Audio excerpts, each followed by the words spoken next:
Hello, Hello, how's it going? May the and 4th be with you. also with you. I'm pretty well, man. How are you? I can't complain. It's Right? it's it's been a week. Like I said, these things just seem to fly around and it's the next time to record. So it's lots of fun. I know we were just talking about that too when we chatted the other day. We're like, man, it seems like we just sat down to go through the shenanigans, and now we're back around again. Yeah. This episode has been the one that I've wanted to do since the day we came up with the date when we'll release on the 4th. It was because I want to do a May the 4th episode Right? about Star Wars. So I mean, that's exactly why I came up with the 4th of the days I wanted to release. Right? I was gonna say for those who didn't know that we did that on purpose. Yeah, yeah. When we knew that we wanted to do a once a month episode, we were like, look, we were both like, well, May 4th is Star Wars. We both love Star Wars. So if we release Yeah. them on the 4th, then that will line up perfectly. Ta-da! We did it. it just goes to show how big of geeks we really are, to be honest. That's right. um, so let's do a check-in, shall we? You bet. So for this episode, of course, this is centered around Star Wars. So I came up with this good little question. Who is your favorite Star Wars character and why? Yeah, my favorite Star Wars character. There's so many to pick from, right? But but I think for me it's hands down, no pun intended, Han Solo. And for one thing, I just love Harrison Ford as an actor. Right. When the first groups of movies were coming out, Indiana Jones was coming out close to the same time. I just I really thought he does a really good job playing the character, and I think that the whole chemistry where there's the him and the Luke and the Leia and that whole going on. It was actually it was tricky Right. watching the Solo movie because they had to obviously have a younger person play hands. I think he did a really good job, Oh, yeah. but for me, it's always going to be Harrison Ford, Han Solo. That's like the main character. I mean, the story itself is really a story about Luke Right. Skywalker. Let's be honest, Yeah. but Han Solo is the person that I think glues those three main stories together for sure. What about you? Who's your favorite character? Well, before that, I'm pretty sure if I remember right, they had for in the Solo movie, didn't they have? I think it was Chris Pine that played. I believe played Han Solo. I might be wrong, but I'm pretty sure it was Chris Pine that played Han Solo. That was a really. I just had to say I loved that rendition. Um, for me, I am gonna probably get some hate, but I really don't care. My favorite character is Jar Jar Binks. Um, Yep. he's my favorite because, well, several reasons. Like one, he's technically the outcast, right? If you think about it, he was cast out from his tribe for being a screw up. Um, he was kind of antisocial in the fact that he didn't really have very good people skills. He didn't have the skills that he needed to integrate properly. But when you really dig on it, he was the most loyal person. He was willing to learn. He was willing to help, and kind of reminds me of me a little bit because it's just he saw somebody in trouble. He's like, I can help you, Misa, help you, like you know. And I get a lot of hate for it though because for some reason it's either in the Star Wars world it's either you like him or you don't. So I think we have to give some extra love to Jar Jar, and I right, think that there needs to be a special Jar Jar fan group. Maybe there already is one, just to give him that recognition. I think George Lucas intended for Jar Jar to play a bigger role, and then after the feedback of releasing Episode One kind of went down, and he didn't get that opportunity. But even in that Episode One, you see a lot of character development right. for Jar Jar, Exactly. and Right off the bat, too. It wasn't like right. you had to wait a long time. From the moment um, those two showed up, Qui Gon showed up, they literally met Jar Jar, and he was like, "Oh, Misa, help you," and like he takes him to the Kungans, and you know, The other thing I hear people say is that he's kind of a goofy character, and that goofy characterness doesn't really belong in the Star Wars world. And when I hear that, I'm like, have you not seen the Ewoks? Like, I mean, I don't understand why right? Jar Jar. Like the Ewoks are these cute little, not the Gremlins, what were the Magwai Yeah, yeah, yeah, yeah, from Gremlins, but it's like he's just a good character. And you're right, he goes through his own little hero cycle in that one episode. So, like I said, lots of love to Jar Jar. I think he was a good character. I think he got a bad rep, and even if somebody hates on the character, though, it still kind of means there's yeah. something special about the character because you've somehow emotionally related to it, whether positive or negative. Therefore, it had an effect on you. Right. It's not just something you ignore. Um. Yeah, I agree. um. So I just wanted to remind everybody, uh, we're all geeks here. We invite you, fellow geeks, if you think you're a geek, come geek out with us. We're here to talk about Star Wars, but anything that we want to talk about. The show is about what you guys want, what you guys want to hear. Today's show is going to be about Star Wars, but if there's something you're interested in that you want to know more about, that you're like just dying to see in an episode, shout us up on Facebook. Give us some likes, give us some feedback, let us know, because we build the show based on you guys. So if you guys like it, subscribe it to us, leave some comments, go to our Facebook site, whatever you need to get that feedback in, and you can geek out with us because we love talking, we love hearing ourselves, but we want to hear from you guys too. So just a Exactly. reminder, don't forget to do that. I thought maybe we could share some of our personal experiences and stories with some of the franchise. Um, I'll go first. I'll give you one of mine, and then you give me one of yours. How Sure. about that? All right. Um, Yeah, no problem. so when the Phantom Menace came out, for those who are a little weary, it was the intro to Darth Maul. Um, that was I was a child at that time, believe it or not, um, and I was already a fan of Star Wars, but I don't think I was really sure exactly how much. Because when it came out, after I watched it, like I remember my aunt's like, okay, we're gonna go see the movie. She pulled me out of school early, and she's like, I'll pull you out of school early, and we'll go see it. The first day it comes out, I'm like, okay, sweet. So literally 2 days before we were set to see the movie, I've like picked out my outfit and set it by my TV in my room where I watch my VHSs. And like, I picked out, the new Star Wars backpack while we were at the store.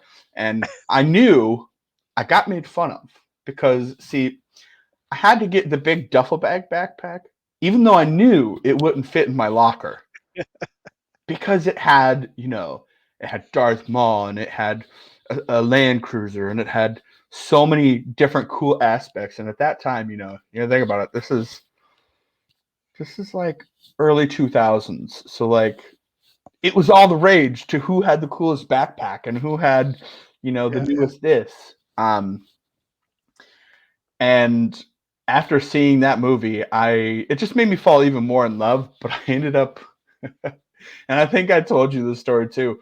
I ended up going and buying some of the glow in the dark stars and planets, and I stuck them up on my ceiling and around my room, and I kind of made star formations.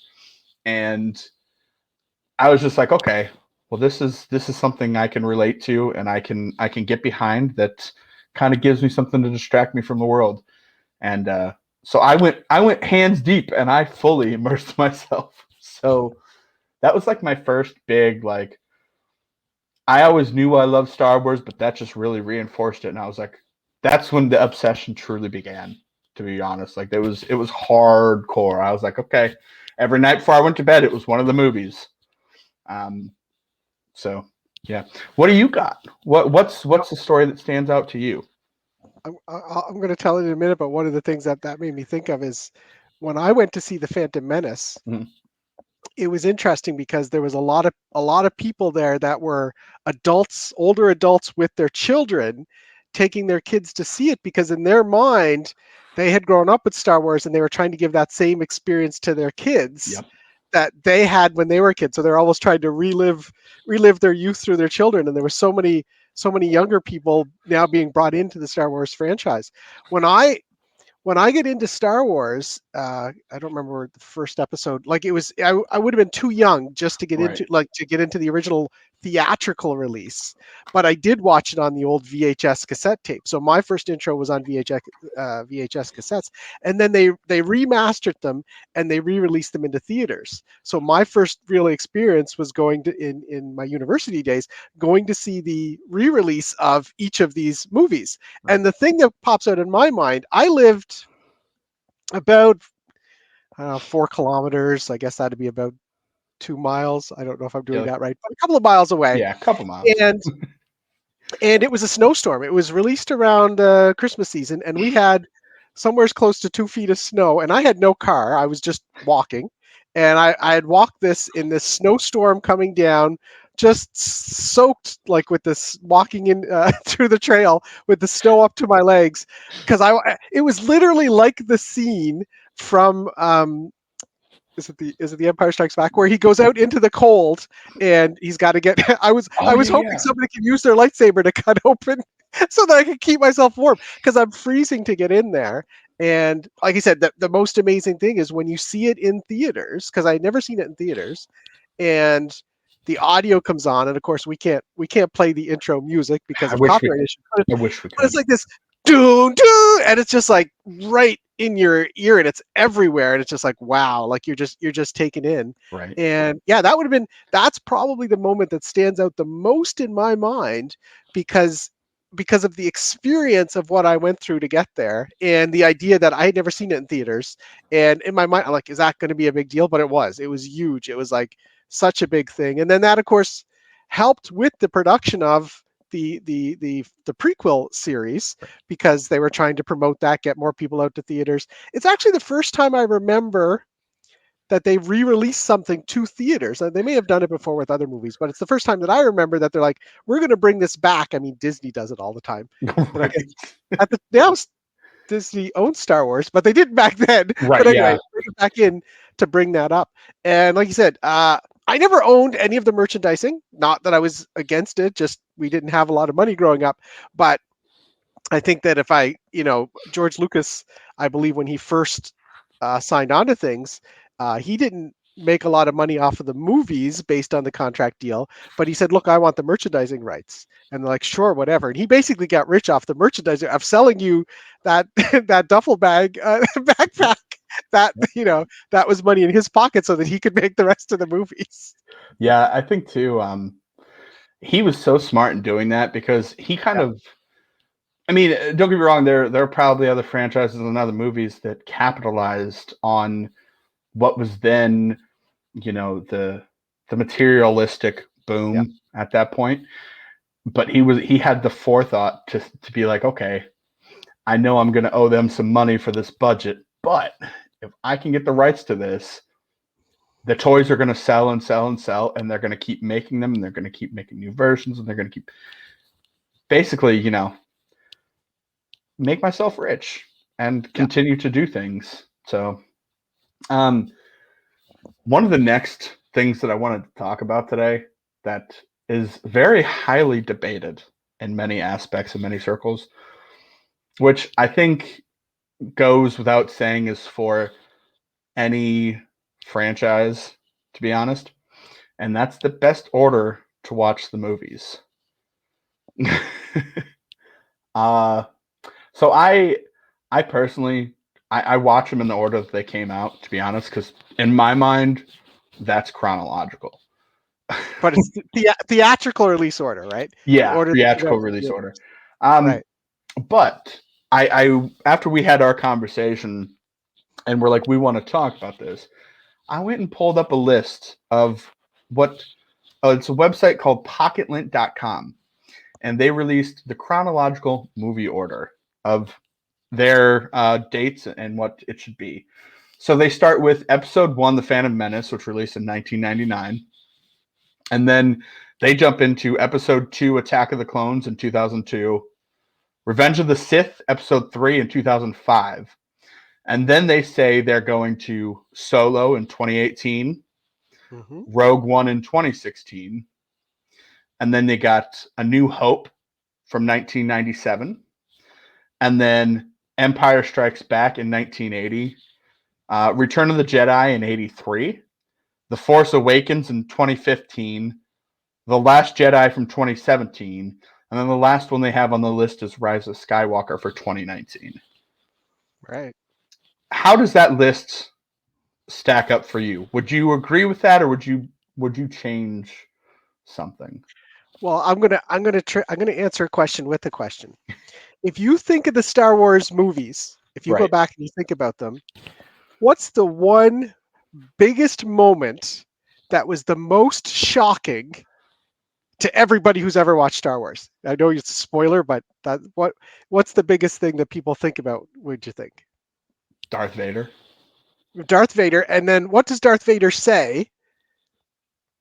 Do you remember what he says to Luke? I am your father. Right, I am your father, right?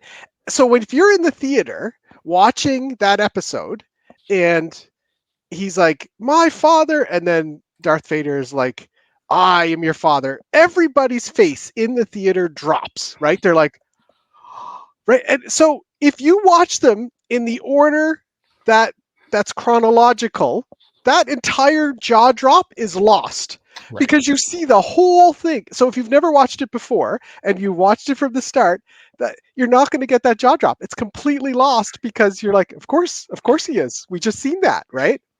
So for me, if you watch episodes if you watch the episodes 4, 5, and 6, you're going to get that same original feeling of your jaw dropping. Right. So that's one thing. But there's actually another order called, I think it's called the machete order, Okay. which I find fascinating because it says watch episode 4, watch episode 5, then go back and watch episode 2 and 3. So it's kind of like when you read a book, and so first you're reading the story, you're like, oh my god. So the end of episode 5, you hear that, we learn that Darth Vader is Luke Skywalker, and then it goes back and shows the reason you don't do episode 1, you do episode 2, is it goes back and shows Anakin at about the same age that Luke was when Luke learned that he was from a Jedi, right? So it keeps the age the same, and you don't lose that shocking effect. There's another interesting thing is when they remade Return of the Jedi, at the very end, there's the three ghosts. They show Obi-Wan, they show Yoda, and then they show the character of they changed the actor, and you see Hayden Christensen there playing Anakin. And if you were to actually watch that 4, 5, and 6, you'll see this third person, and you'll be like, I don't understand. So then you're confused, like, who is this guy? Like, Right. but if you watched it 4, 5, 1, 2, 6, then it all rolls together perfectly. And I haven't tried it because I grew up with it 4, 5, 6, 1, 2, 3. So that's the way I have it in my head. Right. But if I were to brand new watch it, like somehow I could just forget it and watch it, I think I would like to try that order because it would keep the story in place. They actually, in the machete order, they remove episode 1 completely, and it's not really about Jar Jar. It's because what they say is George Lucas was trying to tell the story of Anakin in the first prequel, and in the 4, 5, 6, he's telling the story of Luke. But if you watch them in this machete order, it's still the story of Luke. It's just extending into Luke's past before it brings you up into episode 6. Right. So Machete Order was written before the last 3 came out. So how the last 3 fit into Machete Order, I'm not sure because they take place. I assume they would still stay chronological Right. to keep the thing going. But this was a post a guy made in 2011, and it just blew up with this idea. Oh, and he sort of explains why this order is better to watch them in. But I've never actually tried it. I just like the idea of it. For me, I'd still go 4, 5, 6. Then I'd go back to the other ones because that was the way I watched it. You still get the jaw drop. You still get the oh my god. And if you watch them chronologically, you're gonna lose. What I think is the biggest moment of the franchise is when you're just like Darth Vader is Luke's father. It's like the Sixth Sense, when you learn I see dead people. Like it's like the biggest twist in the show. Right. Yeah, I think I'm gonna have to go back and watch them in that order now, to be honest. Because I mean, even though I know vaguely what happens because I've seen them all a million times, Yeah, but I think just to experience it once to kind of see the other perspective of, you know, what other people think the order is, yeah. just to see how it would play out and if it would really flow that well together. So I'm gonna have to do a movie night and give that a try. Um, the other thing I wanted to jump into, which we kind of talked a bit about in the beginning, was the story and the debate of Mr. Jar Jar Binks. Um, I think we kind of hinted at it earlier, Yeah. of the fact that he was perceived in so many different ways by different people. A lot of it seemed to be that a lot of people had the opinion that it was cut and dry. Either you liked him or you didn't. And a lot of people didn't give a reason, which is, horse crap to me because if you're going to say you don't like him, what's your reason? Is it logical or is it just he looks funny? I don't know. But I think he belongs simply because of the fact that George was able to take this character from out of nowhere, create him from the ground up, and you see him starting as this reject of the tribe and the person who can't do anything right, and then all of a sudden he gets this chance of a lifetime to be able to correct his life and make his own story and do something you know higher than himself. And I think it fit in perfectly, but maybe that's just because I'm biased. I don't know. But So yeah, so what do you think about the whole theory that people have proposed that Jar Jar is actually a Sith Lord? oh my god, Like that's that is so dumb, and I'm going to tell you why. Because yes, Jar Jar can get down with the best of them eventually. Um, but and just the way his character is written, it doesn't leave any room for that. Because if you really look at the fundamentals of his character and the way George kind of crafted him into the story, he's not even a very good fighter. He doesn't really have a mean bone. Most of his kills are by accident or by trying to get out of something and worming his way out of it, and he happens upon something correct. Yes, he's super loyal, but like he's not some mega killer who can just on a switch turn something up. I don't see that. Honestly, it doesn't. I would say it doesn't make sense, but then again, I've seen stuff that shouldn't make any sense, but it does. so what I love is the effort that fans put into it, going through the episode picture by picture, frame by frame sometimes, and saying, "Look in this frame," and then there was a side by side comparison where they show Jar Jar's fighting style to, was it called drunk karate or something like that, and they show how they match in this style, and they go into so much effort Right. to create this story. And what's interesting is anybody could do that with anything. You can take any story and you can create this whole thing and make it sound really true. And never once has George Lucas denied it or said, "Yes, that's definitely what I had in mind." Right. And he won't, because the story lives on in the imagination of the fans. So whether or not it was intentional or not, and I agree it probably wasn't, it is very interesting that people put so much time and effort into dissecting this possibility, and it makes you pause and think. Like it's like, okay, well, it's not entirely a crazy idea when it's put together that way. Like I said, when they break it up by frame, they show a scene where he's suddenly on the ground and they flip back to him and now he's like on a building that's 50 feet high. It's like, well, if he doesn't have the force, how the heck did he get up there? Right. And George Lucas was probably like, well, that's just the way I cut the scenes. But you know what I mean? People extend onto that. And what could that mean? Right. And I think that's one of the things that makes Star Wars so special is that people break it down and say, okay, well, this is, what does this mean? What did he mean when he created that? Where they find stuff in the show that either were deliberately left there or it's just an artifact of some oddness that happens to look like something. Right. So I don't think we'll ever see George Lucas come out and say, "Oh yeah, this is where I had." I would really like to know what his ideas were for the development of Jar Jar. Like I said, as far as I know, he did have more that he wanted to do. Right. Probably not a Sith Lord, but where What did he was see it? that playing more of a character? Because if you look towards the end of that movie too, um, after the big battle is done and they retake the palace, right? Yep. You see that Jar Jar basically becomes a personal aide to Padme. Like that's where he lands.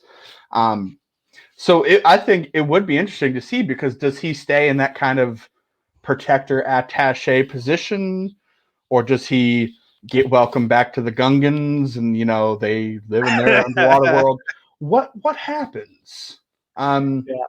Because at the end of that movie, they do, the Gungans and the people in Navarro do make an alliance. And so I just think it would be fun to just see, even if he wouldn't put it in a movie ever, like hear him explain himself and kind of some of the thoughts behind it. So. I mean, it would be cool. I would watch it if, like, of course, Disney has released series like The Mandalorian, and they released a whole episode on Obi-Wan. What if they released a limited series on Jar Jar Binks? I think that would be kind of a cool thing to see. I mean, I'm here for it. And I mean, he's CGI, right? So I don't know, the main character of a show being CGI, but the rest, of course, not. That would be an interesting way of doing a series too. I mean, it wouldn't be the first time, let's think about it. So like, if you hearken to like other movies and stuff, a lot of the robots and a lot of some of the swamp-like characters and a lot of things are CGI, and they have taken the main focal point of a lot of things. Like if you Yeah. look at Jabba Hutt, for instance, okay, he basically takes front and center as the focal point, right? He's CGI, and that So was before CGI was actually decent.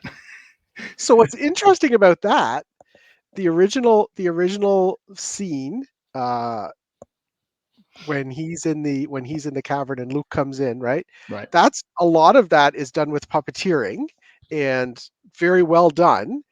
But they were smart enough to shoot a scene where Hans and Jabba are having a conversation as they walk around the Millennium Falcon, but they couldn't add him there then because that technology didn't exist. They couldn't. So when they remade it, that scene never made it into the original. When they remade it, they were able to add that scene and put him where George Lucas always wanted him to be. So that took a lot of foresight to think, well, let's think about how we could put this in, and then later it's like, okay, now we can generate that in. That was never in the original, theater release. And Harrison Ford, they didn't have to figure out how to make him look younger because they actually had the footage. They just had to add him and that was pretty Right. smart. Um, so I know we kind of hinted at this and talked about it earlier, but we were speaking on the fact of talking about some fun facts and movie lore relating to Star Wars and the universe. You had brought up some pretty interesting ones, because I am not I'm not that well versed in things like that. I mean, when I watch something, I'm engrossed in it and I like to thoroughly pay attention with a quiet environment. But somehow my brain still misses all of these things. So if you're ever doing water cooler talk around the office and you're like, okay, let's talk about Star Wars, and you want to really show off your Star Wars geekiness, right? So you could bring up things like, okay, so Luke Skywalker, in the original script written by George Lucas, his last name wasn't Skywalker, it was Starkiller, Luke Starkiller. And I'm so glad that they changed the name Mhm. because I think it would have ruined the whole show.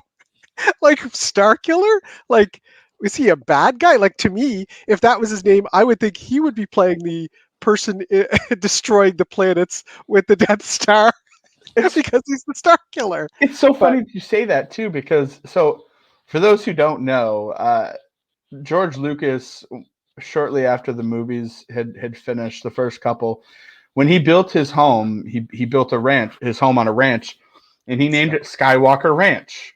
yeah, So I'm curious to know if his name had been Star Starkiller, Killer. would he still done Starkiller Ranch? No. In Or would fact, he? I don't even think he would have made enough money from the shows just by having. I think that name change is why he made a lot of the, or why the franchise made so much money, because I don't think people would have gone to see Luke Starkiller, honestly. I mean, that's something to imagine, though. Just, I mean, Yeah, I just, Starkiller Rich. Yeah. yeah, yeah. Another interesting thing, of course, in the early movie making, the two big guys, George Lucas, Steven Spielberg, and you could say they were a little bit in competition, but they worked together on a lot of stuff. Oh yeah, And George Lucas's company, Industrial Lights and Magic, does all kinds of effects for all kinds of movies. Like, it's used all the time. And so they were kind of, they weren't necessarily all, fighting one another.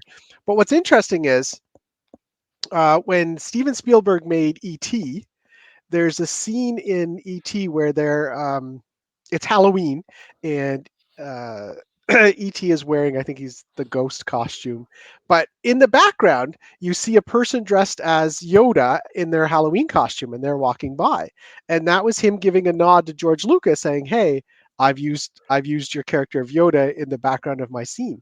So George Lucas is like, "Well, I'll return the favor." And there's an episode in, I want to say it's the first one, and people will get wrong if you're wrong, but in episode one, where they're showing the grand stadium where they do all their voting, where everybody's talking, and in the background scene, you can see three little aliens that look just like the ET aliens that are part of the um, not, well, it wouldn't have been the Empire, but they're part of the galaxy, right, as part of this delegation, and that was the nod back.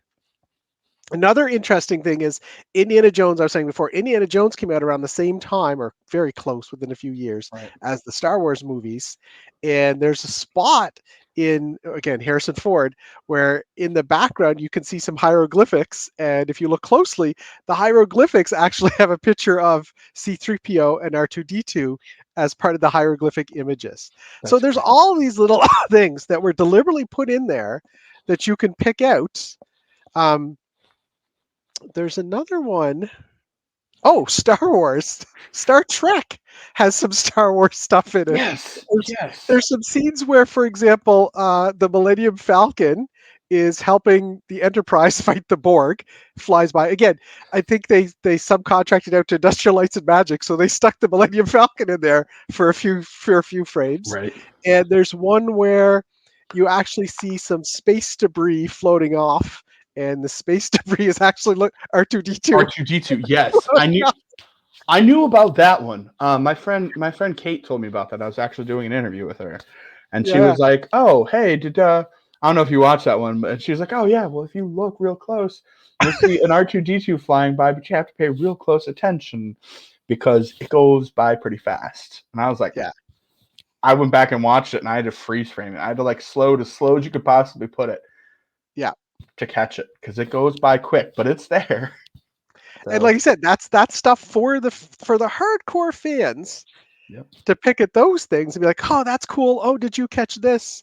Did you see how this connected together?" For me, the ones that span years, the one, like, I mean, between the episode with ET and the episode that he did back, I don't know, it's like 20 years, maybe 25 years that he paid back the favor. I'm like, that's a long time to Right. be thinking about that and be like, okay, I'll just put this in and I'll just pay back the favor. Like, it's like, Right.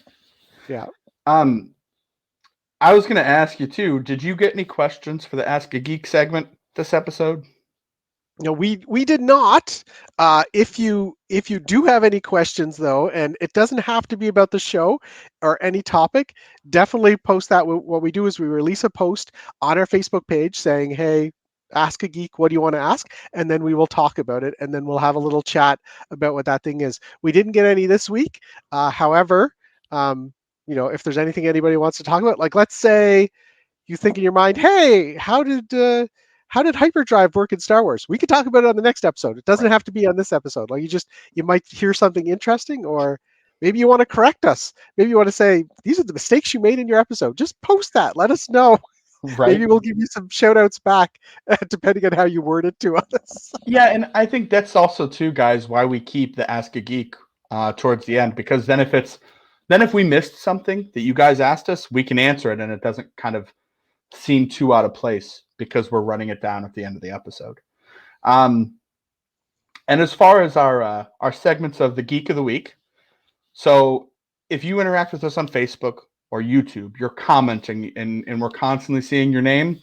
Uh, we will pick one of you each week. You will get your own plaque posted on the Facebook page forever. We have a Geek of the Week folder where your name will forever be enshrined as long as we have this around. And then in the next episode, you will get a shout out at the end of the episode.